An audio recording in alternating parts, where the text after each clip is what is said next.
어제 태국에 갔다 아침에 왔습니다. 공항에서 나와서 집으로 돌아가는데 뉴스를 보니까 김종필 전 총리가 돌아가셨더군요.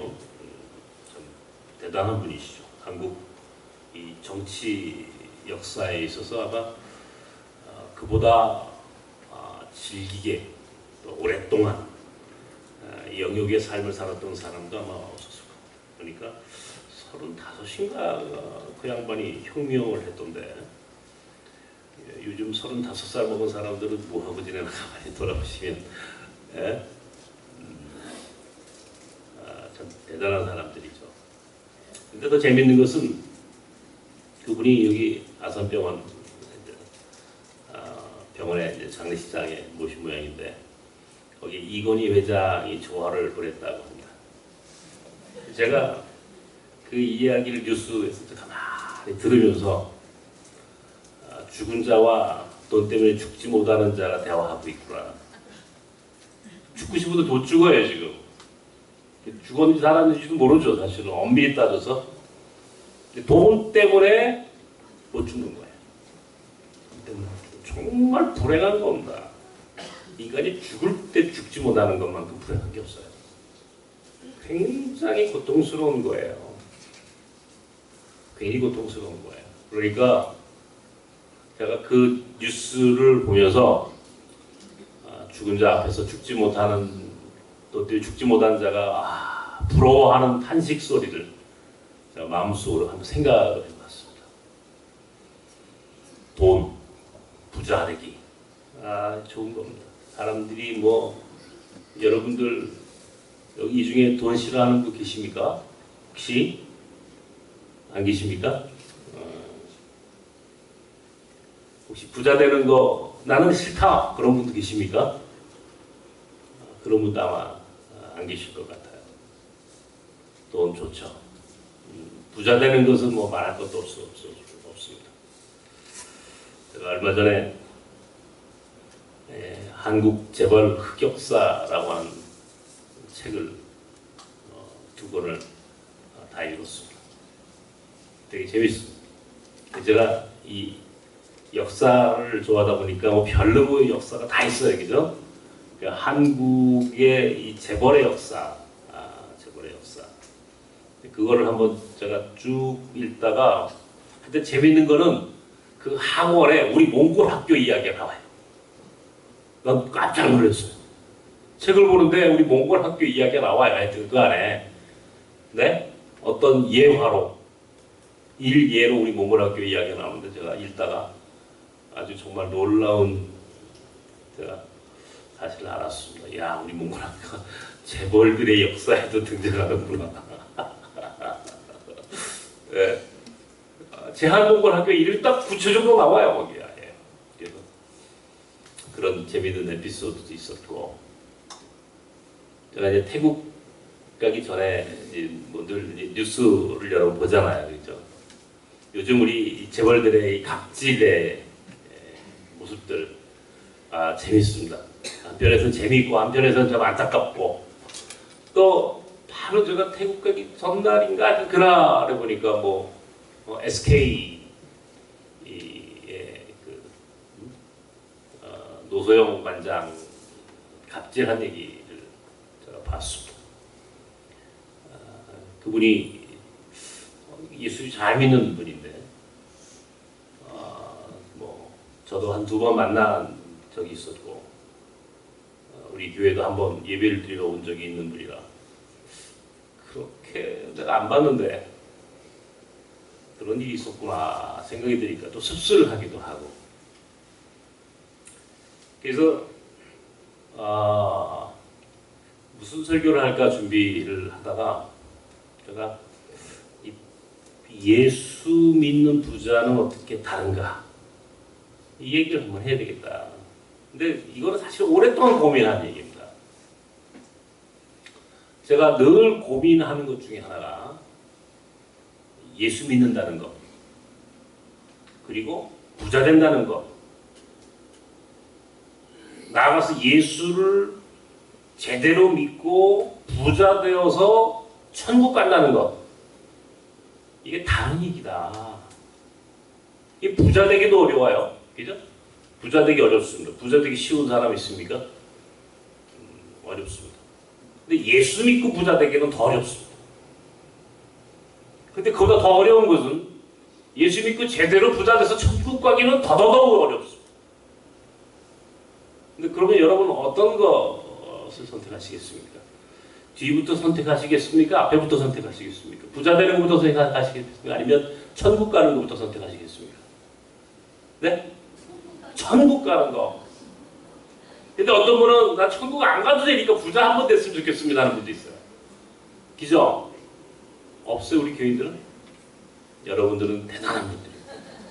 또 어떤 분들은 나 천국 안 가도 되니까 한번 세상에서 재벌 한번 돼봤으면 좋겠습니다. 그런 사람도 있어요. 실제로. 이 돈에 대한 철학. 지금 우리 사회가 대부분 그렇죠.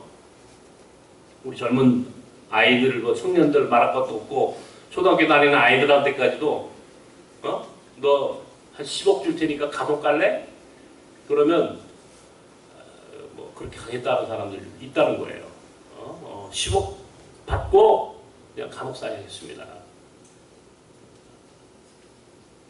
이야, 이게 지금 돈에 대한, 소위 경제에 대한 지금 우리 사회가 가지고 있는 이 생각들이 지금 어떤가 한번 쭉 돌아볼 필요가 있어요. 특별히 요즘 우리 재벌들의 갑질, 대표적으로 대한항공, 거기서는 재밌는 건 말이죠. 지금 어떻게 됐는지 잘 모르겠습니다만 제가 태국 가기 전에 뉴스에 보니까 필리핀 사람들을 집에 고용을 했어요. 불법 고용을 했던 모양이죠. 고용허가제를 아마 교묘하게 이용해서 집에 가정부로 고용을 한 모양입니다. 근데 한 6개월마다 한 명씩 그냥 한 번씩 내쫓고 그렇게 해서 상당히 많은 필리핀 사람들이 아마 그 집에서 일을 하고 또 상처를 받고 떠나고 반복되는 그런 이야기, 일들이 아마 이야기가 있었던 모양이고, 또 구속영장을 신청한다고 했는데 어떻게 됐나요? 안 했습니까? 기각됐습니까 또? 야, 돈이 좋긴 좋군요. 또 기각을 시켰군요. 그러면서 나는 우리 교회는 그래도 이 필리핀 사람들 그래도 열심히 섬기는 것이고, 또 제가 가기 전에 우리 교회에서 아주 오랫동안 함께했던 자매가, 필리핀 자매가 찾아왔어요. 말지라고 하는 자매인데, 이 자매가 거의 한 10년도 넘게 한국에 못 들어왔다가 자기 아들을 데리고 한국에 와가지고 제가 가기 전날인가요? 와서 울면서 제 손을 잡고 그냥 그렇게 마음도 열려요. 함께 밥을 먹고 이야기를 하면서 제가 문득 그런 생각이 들었습니다. 어떻게든 도와줘야지. 어떻게든 한국에 들어온 어렵게 들어와서 한국에서 이렇게 살려고 애쓰는 이 자매를 도와서 행복한 삶을 좀 살 수 있도록 도와줘야 되겠다. 이렇게 저렇게 얘기하다 보니까 방법이 없습니다. 방법이 없어요. 그래서 한 가지 길이 하나 있다 그랬더니 뭐니? 한국 남자하고 결혼하는 거다. 목사님 저 하고 싶어요. 또 그러면서 아주 굉장히 재미있게, 그러면서도 아주 참 마음이 좀 안타까웠어요. 돕고 싶은데 또 그런 또 갑질의 이야기를 들으면서 한편 우리 교회 교인들이 그렇게 재벌들은 아니지만 그렇게 엄청난 부자들은 없지만 그럼에도 불구하고 나그네들 섬기는 섬김의 자리에 있다는 것만으로 하나님께서 아마 여러분 특별히 사랑하시고, 그것이 우리가 부자 돼서 지옥 가는 것보다 연약하지만 나눔으로 나그네들 섬김으로 천국 가는 길이 더 옳다, 또 그것이 축복이다, 그런 고백을 좀 여러분이 좀 하셨으면 좋겠다. 그런 생각을 제가 했어요. 오늘 부자 청년이 오늘 성경에 등장합니다. 예수님을 찾아왔어요. 내가 어떻게 하여야 구원을 받을 수 있겠습니까? 예수께서 뭐라고 말씀하셨느냐면 네가 율법을 다 지켜라. 계명이라고 했어요. 성경에는 10계명의 율법이죠. 10계명을 쭉 열거하시면서 이거를 다 지켰느냐 그랬더니 이 부자 청년은 아주 율법적인 삶까지 살았던 다 지켰습니다. 또 완벽한 거예요. 그러니까 부자이면서 율법을 다 지킨다. 어느 정도로 완벽한 거예요, 여러분? 부자가 이 정도로 율법까지도 지켰다면 저는 이 사람은 아마 대단한 사람이다라고 생각이 듭니다. 그런데 한 가지 조건을 더 달아요, 예수님께서. 그것만으로 구원받지 못한다는 겁니다. 그것이 그 율법을 다 지켰다고 해가지고 구원에 대한 갈증이 해소되는 건 아니다. 뭐라고 한마디 더 하시다면 네 것을 다 팔아서 가난한 자들에게 나눠주고 나에게 다시 찾아와라. 다 네 소유를 팔아서 가난한 사람들에게 나눠주고 나를 찾아와라. 그때 성경은 부자 청년이 재물이 너무 많았음으로 인하여 예수님의 말씀을 듣고 고민하고 돌아갑니다. 실족한 거예요. 재물이 너무 많아서 재물을 다 팔아서 가난한 사람들에게 주고 와서 다시 구원을 이야기하자라고 하는 예수님의 제안에 대해서 그만 그가 재물이 너무 많은 거로 소유가 너무 많은 거로 마음에 근심이 생겼다는 거예요. 자, 여러분 여기서 굉장히 재밌는 하나를 깨닫게 됩니다. 예수님이요, 가난한 사람들이든 특별히 병든 사람들이든 예수 주변에 있는 수많은 사람들과 대화하면서 어떻게 이야기하시냐면 내 믿음이 너를 구원했다 하고 이야기해요. 내 믿음이 너를 구원했다. 내 믿음이 너를 구원했다. 마태복음 5장에 소위 산상수훈에 보면 마태복음에 심령이 가난한 자는 복이 있나니 그렇게 얘기해요. 누가복음에서는 가난한 자는 복이 있나니 딱 그렇게 이야기를 해요. 여기서 심령이 가난하다 혹은 가난하다 이 말의 의미는 뭐 하나는 뭐 앞에 심력자가 들어간 것 같지만 실은 경제적인 빈곤이에요. 가난한 자, 심령이 가난한 사람이든 다 가난한 사람이에요. 예수 주변에 있는 사람들에 대해서 예수님이 딴 얘기를 안 하세요. 그냥 네 믿음이 너를 구원했다? 바울 사도는요, 로마서와 갈라디아에서 뭐라고 얘기하면 우리를 구원하기, 우리가 구원받는 길은 율법이 아니라는 거예요. 율법이나 행함이 아니라는 거예요. 오직 믿음으로 말미암아 의롭게 된다. 믿음으로 말미암아 구원받는다. 이것이 바울 신학의 핵심이에요. 바울이 예수 그리스도의 십자가 사건을 이렇게 해석한 거예요.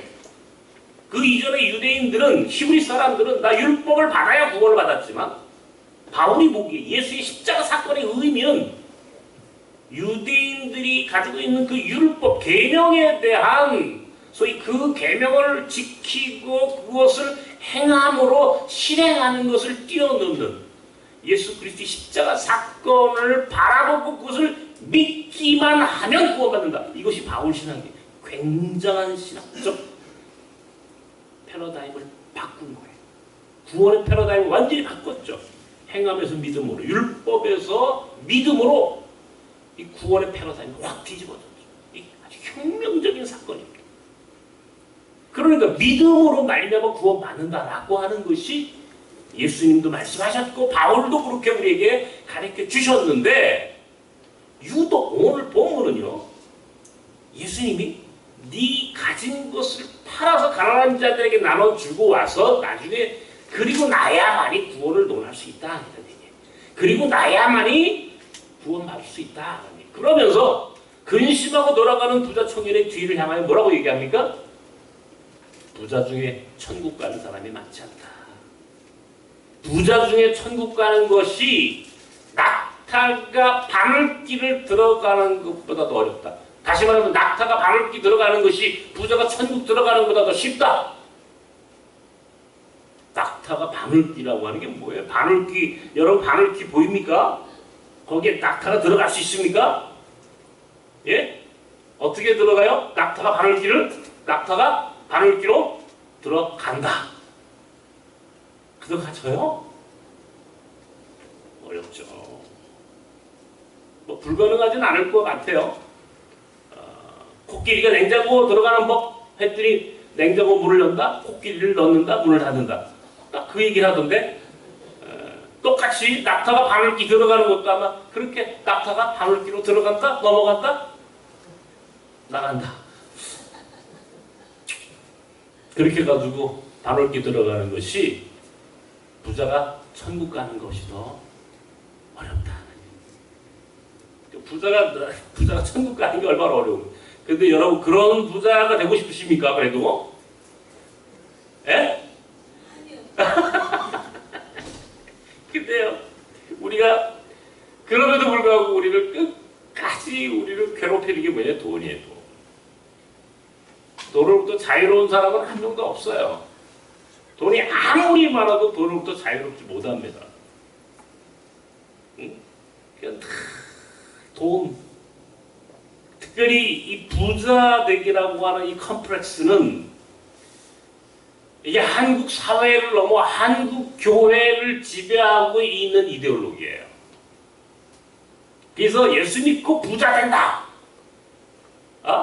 이 바람이 한국 교회를 오늘 이렇게 성장하게 한 배경이에요. 이 이야기를 가난한 교인들에게 많이 했어요. 예? 가난한 소리 삼박자 구원이라고 그래가지고 영이 잘 되고 뭐죠? 범사가 잘 되고 강건해지기를 축복한다.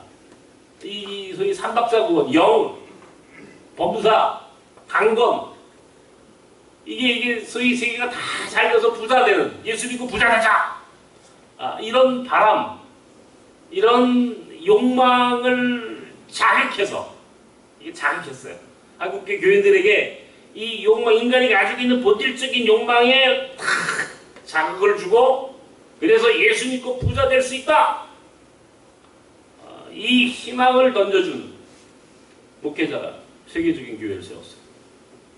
그리고 그 뒤를 이어서 한국교회에서 이 기복신앙의 인간의 욕망에 그냥 거기에 그 자극을 계속 불어주면서 교회가 막 성장하는데 교인들이 물밀듯이 몰려온 거예요. 왜? 거기 가면 예수 믿고 부자 된다니까. 근데 실은 예수 믿고 부자 된 사람은 그렇게 많지 않아요. 예수 안 믿고 부자 된 사람이 더 많아요. 그 얘기는 뭐냐면 예수 믿기 때문에 부자 됐다? 그건 거짓말이다 말이에요. 예수 안 믿고도 부자 될 수 있어요. 그러니까 이런 논리를 갖고 신앙생활을 했다라고 하는 것이 오늘 한국교회가 오늘 이렇게 어려워지게 된 굉장히 중요한 이유예요. 더 분명하게 우리가 어떻게 하나님을 믿는, 예수 믿는 사람으로서 살아야 하는지를 설명했어야 되는데, 부자되기라고 하는 인간의 욕망이 더 우선시되는, 그래서 예수 믿고 제대로 믿는 인간을 만든 것이 아니라 예수 믿고 부자 되는 이 이데올로기, 이 인간의 욕망을 자극해서 교인들 끌어모으는 소위 부흥의 논리로 그 이데올로기를 사용했다는 점이 오늘 교회가 이 시점에서 굉장히 어려워지게 된 배경이 됐다는 겁니다. 사실은 교인들이 부자가 된 게 아니라 교회가 부자가 된 거예요. 이해가 되세요? 교인들은 예전이나 지금이나 별 차이가 없어요. 똑같아요, 어렵기는. 대한민국 경제성장이 일어난 만큼 교인들도 조금씩 경제, 가정사가 좀 나아졌거나 혹은 중산층으로 이렇게 편입되었을 가능성은 있지만 예수 믿었다고 부자 되거나 예수 믿었다고 잘 살게 된 건 아니다 말이에요. 그것은 자연스러운 한국 사회가 경제가 성장하면서 우리 교인들도 그만큼 함께 가정의 경제도 좀 풍요로워진 것은 맞지만 예수를 믿었다고 부자 된 건 아니다 말이에요. 오히려 예수 믿고 부자 되기라고 하는 이 이데올로기를 통해서 교회가 부자가 돼버린 거예요. 그러니까 교회가 부자 되는 편법을 이용한 거지, 교인들이 부자 된다는 것은 그 논리는 그 신앙적인 비약은 이거는 거짓말이에요. 그런 경우가 없어요. 오히려 성경은 부자 되는 것보다 어떤 부자라고 하는 물음을 해주는 거예요. 그러니까 믿음으로 구원받는다 했는데 부자 청년에게는 그 얘기를 하지 않으세요. 예수님이 네 가진 거 팔고 와서 나하고 얘기하자, 이 이야기로 부자 청년을 돌려보내셨어요. 소위 구원에 대하여 논하시면서 부자가 천국 가기가 그렇게 어려운 거야 라고 하는 새로운 비유로 이 부자 청년의 이야기를 사용하셨다는 측면에서 볼 때에도 사실은 예수를 믿고 부자 된다는 것은 그렇게 간단한 일이 아니다 말이에요. 그럼에도 불구하고 오늘 우리는 여전히 예수 믿고 부자 되는 꿈을 꿉니다. 어떻게 할까요? 그래서 저는 하나를 더 얹혔습니다. 그렇다면 좋다. 예수 믿고 부자 된다면 예수 믿는 부자는 어떻게 다른지는 알고 믿자. 예수 믿고 부자 된다면 어떤 부자가 되어야 하는지에 대해서만큼은 알자. 그래야만이 우리가 부자 될 수 있는 권리가 있어요. 노블리스 오블리제라고 하는 말이 있습니다. 잘 아시다시피 귀족이 되려고 한다면 귀족이 되어야 할 의무를 지켜라, 그런 말이에요. 다시 말하면 부자가 되려고 한다면 부자가 되어야 할 의무를 지켜야 한다. 부자는 부자답게 살 때만이 그가 진짜 부자가 된다는 거죠. 그래서 우리 한국 사회 역사에도 이 부자들의 이야기, 아주 모범적인 부자들의 이야기가 많이 있습니다. 최부자 이야기, 경주. 언젠가도 이야기했습니다만은 이 최부자 인근의 백리 안에는 굶어 죽는 사람이 없어야 한다. 그러면서 그 부자의 그 집의 그 어떤 전통과 문화, 진사 이상은 올라가지 마라, 뭐 며느리는 어떻게 해라, 뭐 해가지고 쭉 내려오는 이 최부자, 경주 최부자 집안의 내력이 있습니다. 굉장히 참 모범적인 부자였죠. 얼마 전에 제가 책을 보다 이 제주도의 김만득이라고 하는 이 기생의 이야기를 본 적이 있습니다. 일찍이 조실부모한 여자, 아주 어린 소녀였습니다. 갈 곳이 없으니까 기방에 들어가서 기생 수업을 했고, 그래서 기생이 됐습니다. 제주도에서 기생으로 살다가 그래도 이것으로 살면 안 되겠다 싶어서 기방을 나와가지고 이제 그 자신의 호적에서 기녀였다는 것을 이제 제거해버리고 제해버리고 일찍이 섬과 육지를 넘나드는 유통, 무역에 눈을 떴어요. 이 정조 때, 이 영정조, 정조 때의 여인인데 엄청난 부를 이뤘습니다. 제주도에서. 기녀 출신으로 내륙과, 그러니까 육지와 제주도를 오고 가는 소위 무역을 해서 큰 돈을 벌었다. 근데 정조 시대에 이 제주도에 엄청난 기근이 생겼는데 그 김만득이라고 하는 그 홀로 사는 여자죠. 남편도 가족도 없고 자기 재산을 전부 팔아서 제주도의 모든 굶어가는 가난한 사람들에게 나눠주고 그 일들이 이 정조의 기회까지 들어가서 이 여자로서는 가장 명예스러운 지위까지 올라갔다. 네 꿈이 뭐냐 그랬더니 뭐 금강산 구경 가는 겁니다. 금강산도 구경시켜줬다. 뭐 그런 이야기를 제가 책에서 봤습니다. 재밌었습니다. 워렌 버핏 같은 부자, 세계에서 뭐 손꼽히는 부자죠. 그가 가지고 있는 이 돈에 대한 철학, 특별히 자기 자식들에게, 특히 농사짓는 아들, 그에게 이제 그 땅을 사주면서도 그냥 주지 않았다는 거죠. 거기서 나오는 수입의 절반을 받았다는 겁니다. 그것이 거의 유일하게 자기 자식들에게 상속을 해준, 지금 아직 죽진 않았습니다만 그런 얘기들이. 제가 언젠가 되겠습니다만 우리나라의 유일한 박사라고 하는 분은 유한양행이라고 하는 기업이 얼마나 좋은 기업인지, 제가 이 우리나라 흑역사, 우리나라의 재벌 역사의 그 한 귀퉁이에 그분의 이야기들 이렇게 기록되어 있습니다. 더 재밌는 거는요, 바로 그분이 세운 유한재단에서 우리가 1년에 딱 1,000만 원씩 우리 몽골학교 후원을 받습니다. 우리 몽골학교가 그 유한재단이 후원을 합니다. 그러니까 제가 그거 받을 때마다 이 유일한 박사에게 내가 너무 고맙습니다. 아주 훌륭한 기업이었어. 자기 아들에게는 너는 대학까지 나왔으니까 그것으로 알아서 하고, 자기 손녀딸, 죽기 전에 손녀딸에게는 네가 대학까지 가서 공부할 수 있도록 그 손녀딸에게 딱 10,000불을 유산으로 남겼어요. 10,000불. 지금으로 얘기하면 한 돈 1,000만 원 조금 넘게 유산을 줬다는 거죠. 대학 등록금으로 써라. 그리고 나머지는 전부 다 재단으로, 사회로 환원했다. 그게 이 유한이라고 하는 재단이 우리 사회에서 가장 존경받는 기업인으로 그를 영원히 추모하고 기억하는 아마 이유입니다. 그 어떤 부자가 되느냐라고 하는 게 참 중요한 거죠. 특별히 예수 믿고 부자 된다? 더 중요한 거예요. 더 중요한 거예요. 성경은 딱 오늘 예수님께서 딱 한 마디밖에 안 해요. 나눠라. 나눔을 실천하지 못하는 부자는 차라리 되지 않는 것이 낫다. 왜? 천국에 못 들어가니까. 이거예요. 천국에 들어가는 게 더 중요하잖아요. 부자 되는 것보다 천국 가는 게 더 중요하지 않겠어요? 내가 아까 얘기했잖아요. 김종필 씨 상가에 이건희 씨가 조합으로 보냈다. 그 조화의 이면에 숨어있는 의미가 뭘까 한번 생각해 보자는 겁니다.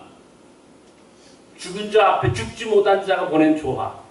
죽고 싶어도 죽지 못한 자가 그에게, 죽은 자에게 하고 싶은 이야기가 뭘까? 돈 때문에 죽지 못하고 있어요. 돈 때문에 죽지 못하고 있어요. 그 돈이 우리 사회를 얼마나 불행하게 했습니까? 최순실 사건의 이면에 숨어있는 가장 중요한 이유가 뭐예요 도대체? 돈이 돈.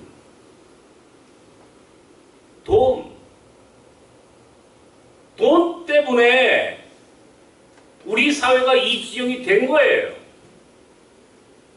돈이 갖고 있는 그 무지막지한 힘을 통제하지 못한 우리 사회의 이 욕망이 결과적으로 우리 모두를 불행하게 할 수 있는 바로 그 길이라는 겁니다.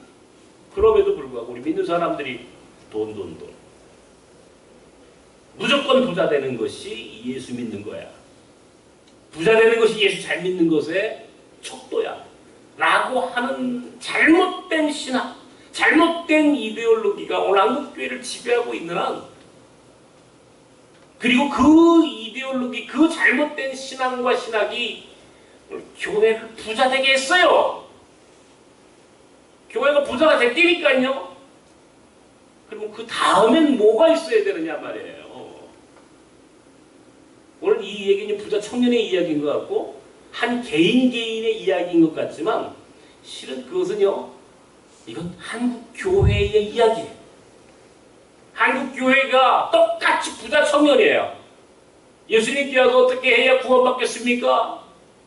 네가 교회로서 할 일을 다 했느냐? 네, 이것도 했고 율법도 지켰고 계명도 지켰고 성경 공부도 했고 새벽 예배도 드렸고 다 했습니다. 그때 예수님이 한국교회 얘기하는 거예요. 가난한 자에게 다 팔아주고 와서 얘기하자. 근데 한국교회 돈이 너무 많아서 근심하고 돌아갔다는 겁니다. 이면에 숨어있는 오늘 우리 교회와 우리 한국 믿는 자들을 향한 오늘 이 말씀이 의도하는 것들을 오늘 교회가 깨달아야 돼요. 교회가 깨달아야 돼요. 부자교회와 가난한 나사로라고 하는 책이 있습니다. 이 에른스트 블루흐라고 하는 이 희망의 신학자, 희망의 철학자가 쓴 유명한 책입니다. 저는 80년대 학교를 다니면서 이 책을 읽고 묵상하는 가운데 참 많은 고민을 했던 기억이 납니다. 부자교회와 가난한 나사로, 이게 성경에 나오죠. 또 가난한 나사로 이야기. 근데 거기에 부자교회. 여러분 어떻습니까? 오늘 교회가 왜 세습을 해요? 또 세습 얘기한다 그런 얘기 하시겠지만 왜 세습하고 싶을까요? 돈 때문에. 돈이 없어요. 부자가 아니면 세습할까요? 그래서 예수님은요, 영광은 세습하는 게 아니라고 그랬어요. 고난을 세습하라고 그랬어요. 고난을 세습하라. 고난을 세습하라. 고통받는 고난을 세습한다면 그것은 얼마든지 세습해도 돼. 믿는 사람으로서 고난을 내 자식에게. 그러나 영광을, 부를 세습하는 것은 그것은 저도 교회로서 할 일이 아니다 라고 이미 곳곳에서 예수님께서 말씀하고 계세요.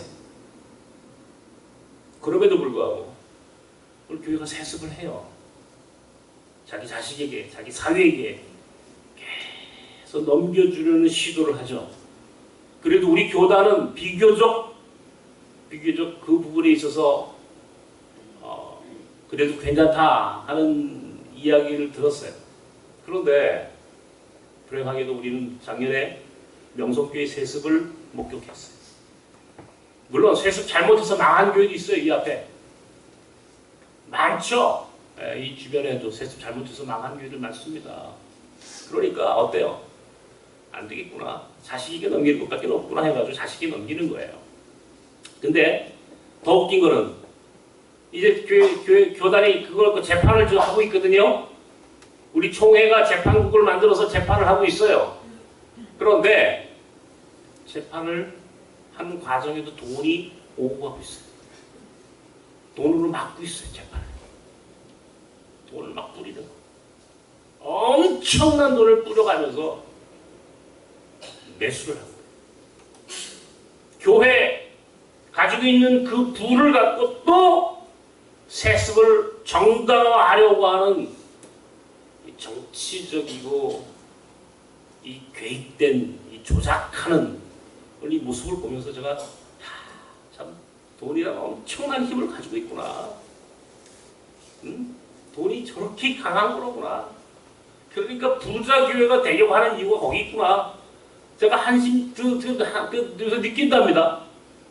그래서요, 저는 요즘 첫 번째 교회는 부자가 돼서는 안 되겠구나. 이게 제가 가지고 있는 생각이에요. 그래서 우리 교회가 나는 늘 우리 장로님들하고도 늘 연말에 당회를 할 때마다 최소한의 2월금만 남겨놓고 최소한의 2월금만 남겨놓고 우리는 다 쓴다. 알고 계시죠? 매달 당회를 할 때마다 우리가 재정 보고를 합니다. 우리가 교회 재정이 지금 상황이 어떤가. 저 여러분께 부탁을 드리는 것은 우리 교회가 넉넉한 교회가 아니에요. 전부 다 써요. 전부 다 선교하는 곳에 몽골학교, 외국인 사역하는 일, 우리가 역파송 선교하는 현장에 전부 보내고 최소한의 비용만 갖고 운영을 하고 있다. 그것만 알고 계십시오. 난 그게 참 감사해요. 돈이 없어요. 근데 매달 딱 그만큼만 하나님 주세요. 이야, 기가 막히더라고. 넉넉하게 한 번도 주시지 않아. 조금 주신 것 같으면 이제 없어져 버려. 이야, 우리 교인들 감사하다. 이게 하나님의 역사다. 이게 하나님 역사다. 그런 교회는 가난해져야 되겠다. 부유하면 안 되겠다. 왜? 결국 부유하니까 교회가 이야기가 많이 생기고 부유하니까 세습하려고 하고 이런 부작용이 계속 일어나는 이유는 돈 때문에 그런 거예요. 돈을 잘못 관리하거나 혹은 경제, 소위 물질에 대한, 돈에 대한 기독교인의 철학이 빈곤하기 때문에 일어나는 문제예요.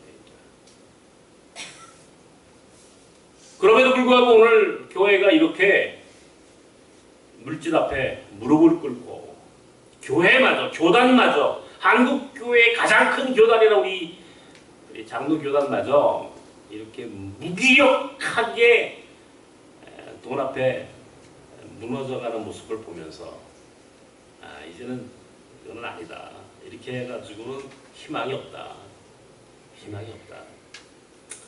그래서 저는 개인적으로 내 목사직을 걸고 이제는 이 부분에 대해서 이야기하고 이거 저항해야 되겠다. 내가 교단을 떠나는 문제까지도 고민하면서 제가 좀 보고 있습니다. 때가 되면 결단할 것이고, 그러다 우리 교회가 없어지거나 그러진 않습니다. 저 개인의 문제입니다. 개인의 문제. 돈 앞에 무릎 꿇는 교회는 교회가 아니다. 물질 때문에 정의, 하나님의 공의를 잃어버리는 교회를 따른다는 것은 신앙의 양심상 동의할 수 없고, 나가서 그런 교회에 과연 구원이 있을까? 오늘 얘기했잖아요. 부자가 천국 가는 것이 낙타가 바늘기 들어가는 것보다 더 어렵다. 낙타가 바늘기 들어가는 것이 부자가 천국 가는 것보다 더 쉽다. 이 말의 의미를 오늘 한국교회가 들어야 한다는 거예요. 들어야 돼요. 그러니까 예수 믿고 부자 된다는 것은 뭔가 달라야 되는 거야. 예수 믿는 사람들이 가지고 있는 돈에 대한 생각은 달라야 되는 거야. 이 세상 사람들처럼 똑같이 갖고 있으면 결국 나가는 거예요. 그렇게 부자 되는 것은 의미 없다는 거예요. 가장 중요한 건 뭐예요? 가장 중요한 것은 나눔이에요. 나눔. 그 부자 되는 것에, 예수 믿고 부자 되는 것에 목적이 있다면 하나님의 나라가, 내 돈이 쓰임받을 수 있다면 내가 부자 되어야 할 이유가 하나님의 나라를 위해서 하나님 나를 더 쓰십시오라고 하는 분명한 목적의식이 있다면 난 좋다.